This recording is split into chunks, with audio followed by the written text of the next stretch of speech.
کیا محرم میں کھچڑا جو یہ حلیم ہوتا ہے یہ تقسیم کرتے ہیں ثواب کی نیت سے؟ اچھا کہ ہم امام حسین کے نام سے یہ کھچڑا بنا کے دے رہے ہیں. اسی طریقے سے یہ عاشورہ کے دن 10 محرم کے دن یہ لوگ سبیلے لگاتے ہیں پانی کیا یا شربت کا، اور کہتے ہیں کہ اس سے ثواب ملے گا ہمیں. اس کی شرعی حیثیت کیا ہے؟ دیکھو، محرم کے اندر جتنے بھی کام کیے جاتے ہیں ایک کام کے علاوہ وہ سارے کے سارے غلط ہیں. وہ ایک کام کیا ہے؟ وہ ہے روزہ. ہم 2 روزے رکھ لیں بس، 9 محرم اور 10 محرم کا، یا 10 محرم اور 11 محرم کا. بس یہ 2 روزے تھے، 2 روزے ہمیں بتائے گئے ہیں کہ 2 روزے رکھنے ہیں. ان 2 روزوں کے علاوہ جتنے بھی کام کیے جا رہے ہیں محرم کے اندر وہ ساری کی ساری رسمیں ہیں، ان سب کو ہمیں چھوڑ دینا چاہیے. چاہے وہ کھچڑا بنانا ہو، تقسیم کرنا ہو، کالے کپڑے پہننا ہو، پانی کی سبیلیں لگانا ہو، یا اور کچھ جو بھی کچھ کیا جا رہا ہے وہ سب غلط ہے. ان کو ہمیں فوراً چھوڑ دینا چاہیے. اور جو ہم 2 روزے رکھتے ہیں محرم میں، ان کا تعلق حضرت امام حسین سے نہیں ہے. ایسا جیسا کہ مشہور لوگوں میں کبھی ان کو بھوکا پیاسا رکھا گیا اس لیے ہم روزہ رکھتے ہیں، ایسا بالکل نہیں.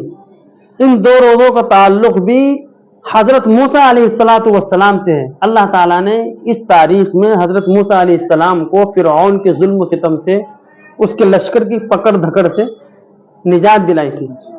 تو یہودی روزہ رکھتے تھے. اللہ کے نبی کو پتہ چلا تو ہمارے نبی نے کہا کہ موسیٰ تو ہمارے بھائی تھے، وہ ہمارے نبی بھائی تھے، تو ان سے محبت کے زیادہ حقدار ہم ہیں، تو ہم بھی روزہ رکھیں گے.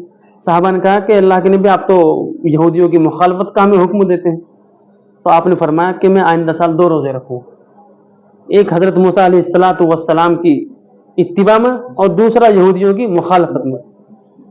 تو یہ 2 روزے ہمیں بتائے گئے ہیں، اور ان 2 روزوں کا تعلق حضرت موسیٰ علیہ السلام سے ہے. اس مہینے میں جو بھی کچھ ان 2 روزوں کے علاوہ ہو رہا ہے وہ سب کچھ مسلمانوں کی تاریخ کا حصہ ہے، وہ دین کا حصہ نہیں. حضرت امام حسین رضی اللہ عنہ کی جو شہادت ہوئی وہ ہماری تاریخ کا حصہ ہے، وہ دین کا حصہ نہیں. دین تو مکمل ہوا ہمارے نبی پر، اور ہمارے نبی کے 48 سال کے بعد، 48 ایئر بعد حضرت امام حسین کی شہادت ہو رہی ہے نا. تو دین مکمل ہوا کن پر؟ ہمارے نبی پر، اور شہادت ہو رہی 48 سال کے بعد. تو یہ ہماری تاریخ کا حصہ ہے، دین کا حصہ نہیں. دین تو مکمل ہو چکا تھا ہمارے نبی پر. ہمیں دین پر عمل کرنا ہے، تاریخ پر عمل نہیں کرنا. تاریخ سے ہمیں سبق سیکھنا ہے. تاریخ کے بارے میں مشہور مقولہ ہے کہ ہم تاریخ سے سبق سیکھیں، اس کو دہرائیں نہیں.